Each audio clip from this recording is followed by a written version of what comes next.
Do you remember the interview where I think it was Terry McAuliffe? Terry McAuliffe made the point that Joe Biden is in his basement and that's where we like him. Meaning, Joe Biden doesn't necessarily have to do anything right now to win this race because Donald Trump is being or just doing so poorly, either in his response for the civil rights issue or his response for the COVID 19, but especially his response for COVID 19.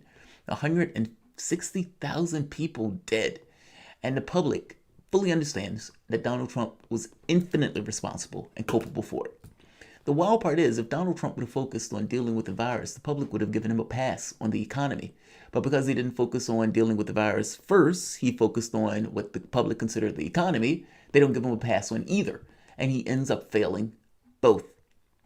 Joe Biden, however, is not taking McCullough's advice, and he is out there giving interviews, he is out there having conversations, and Joe Biden seems utterly shocked that anybody would ask him a question short of something he doesn't want to be asked. And under normal circumstances of telling people, go vote for the other guy, or you're lying dog-faced pony soldier, or whatever else these tiffs that Joe Biden has had when he's been engaging in the population, that hasn't subsided.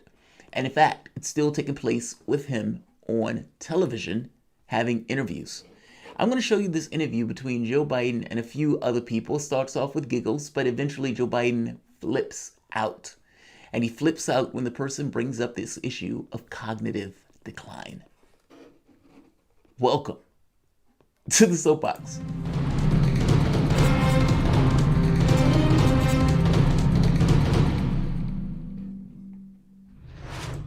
The video I'm about to show you is wild on so many points. Wild in part because it's kind of like if a man comes to a party with his wife and she has a black eye.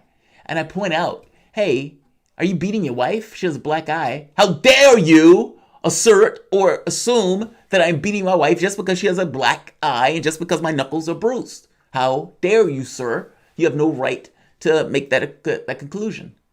No, I can come to that conclusion. I think it's perfectly legitimate to come to that conclusion. I can't necessarily assume it, but I can definitely ask, why does she have a black eye? Why are your knuckles blistered? And are those two things connected? And yeah, I may lean on the side that both of those things are until I get another explanation as to why they're not that way. The cognitive decline issue for Joe Biden has been something that's been prevalent and has been clear for the entirety of the time he's been running in this race. Look back at Joe Biden when he was running as vice president against, I think it was Paul Ryan. And look at him now. Two dramatically different people. He's a whisper of the man that he was. And I don't mean that to say that's good, bad. I'm just meaning from the standpoint of his ability to stand there and politically deliver a message, to stay on point, to not go off into the weeds or tangents, to not lose track of his thoughts. All of those things have been pretty much out the window, and we've been able to see those things been on display for the entirety of the time Biden has been running in this current race. So let's take a look at Joe Biden having a conversation with Earl Burnett and is not liking the question that he's asking. Let's hear the clip. Been tested for cognitive decline. You've responded that you're constantly tested in effect because you're in situations like this on the campaign trail. But please clarify specifically, have you taken a cognitive test? No, I haven't taken a test. Why the hell would I take a test? Come on, man. That's like saying before you got in this program, if you take a test where you're taking cocaine or not, what do you think, huh? Well, that kind of depends on whether you're jittery, jumpy, and whether or not I knew your cocaine dealer. Even if I didn't necessarily know your cocaine dealer, if you had bloodshot eyes, you were jumpy, you were jittery, I may actually ask, were you doing cocaine before coming onto the show?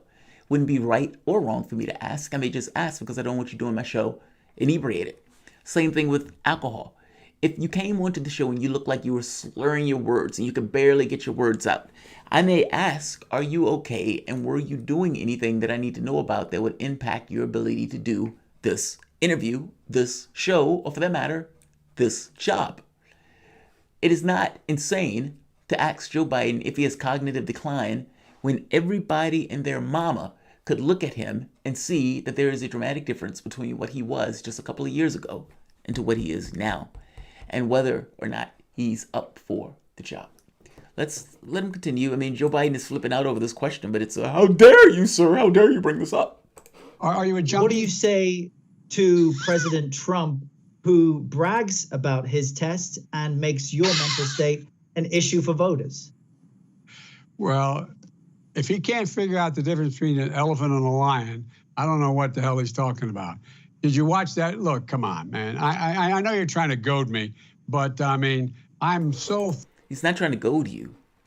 Your political opponent has brought up your cognitive fitness as an issue. Your people, even in the last race, Juan Castro, same thing. When he said, hey, you might have forgot, and the people were like, oh God, I can't believe he said that. So it's not just Donald Trump bringing up the issues of cognitive decline. It was also lefties. It was also people in the primary, even if they didn't necessarily want to go there whole hog on a media space. So let's not pretend that this was not a topic, well, not an issue. Donald Trump has been specifically making Joe Biden's cognitive capabilities or lack thereof an issue. It would be weird if somebody didn't bring that up to you and saying the president is saying this, what do you have to say about it? It's just so happened what the president is talking about is your mental faculties not being at their best. My point is, the goal of this question is not necessarily to goad you. The goal of this question is to get your response that the president of the United States has been basically attacking you with. Let's keep going. Forward looking to have an opportunity to sit with the president or stand with the president in debates. There can be plenty of time. And by the way, as I joke with him, I shouldn't say it. I'm going to say something I probably shouldn't say. Anyway, I am very willing to let the American public judge my physical and mental my physical as well as my mental fitness, and to make a judgment about who I am. Unfortunately, what you've ended up with is not the American public making a free choice in regards to who you are versus somebody else that they may want or prefer in that office. You have the American public over a barrel with a president that's gotten 160,000 people killed, probably 200,000 by the election. And you know it, just like Clinton to some degree knew it.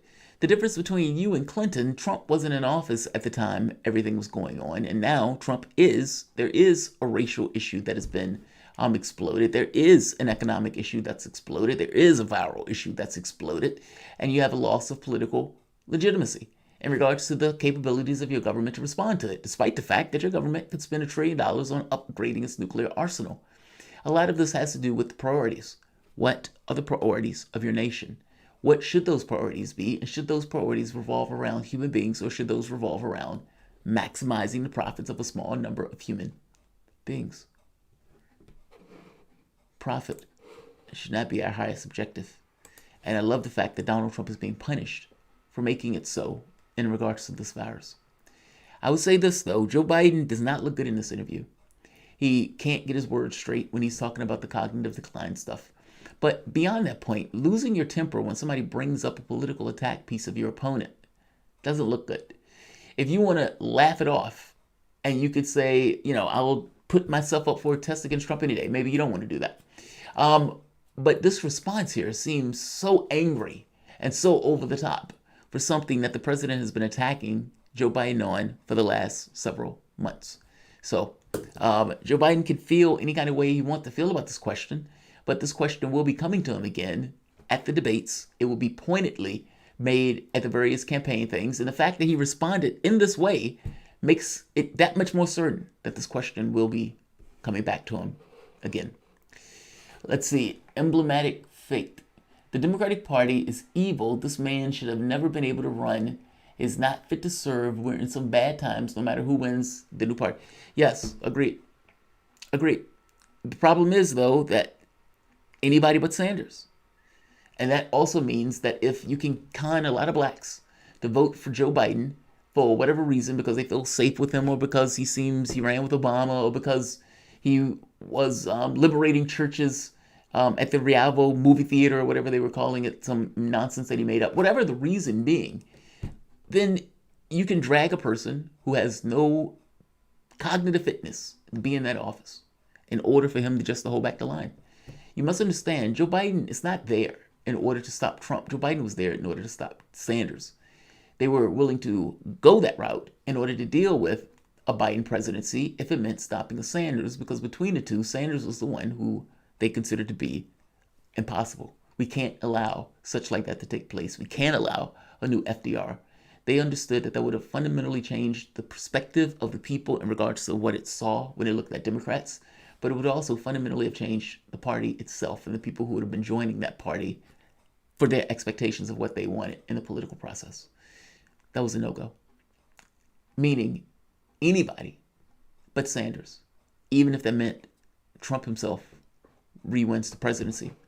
The difference is we didn't see COVID coming around the corner, nor did we see 30 million people out of a job. Look, I know it looks like Trump can't win, but this election has been, if nothing else, inconsistent and been going back and forth in regards to the way political momentum has been shifting. So I don't have a dog in this hunt. I would say Joe Biden didn't necessarily look all that good here.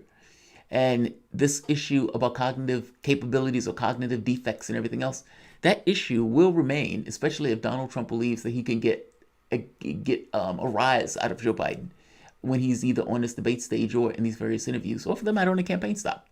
It will come back up. Whether it has the bang for its buck or not is secondary. I mean, the overwhelming majority of people voted for Biden are doing so in order to get Trump out of that office.